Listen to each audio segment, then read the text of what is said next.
বাজার থেকে আনা কাঁচা লঙ্কা কি দুদিনেই পচে যাচ্ছে? তাহলে আজকের এই টিপসটা আপনার জন্য।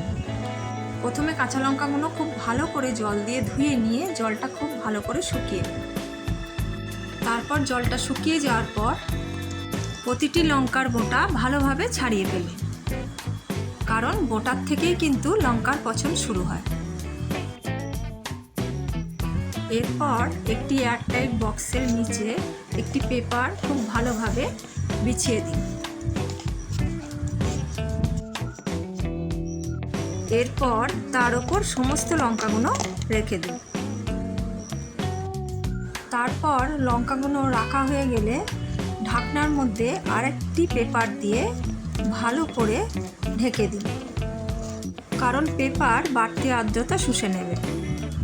ব্যাস, এইভাবে ঢাকনা এঁটে ফ্রিজে রেখে দিন। দেখবেন 15 থেকে 20 দিন পরেও লঙ্কা একদম তাজা আছে।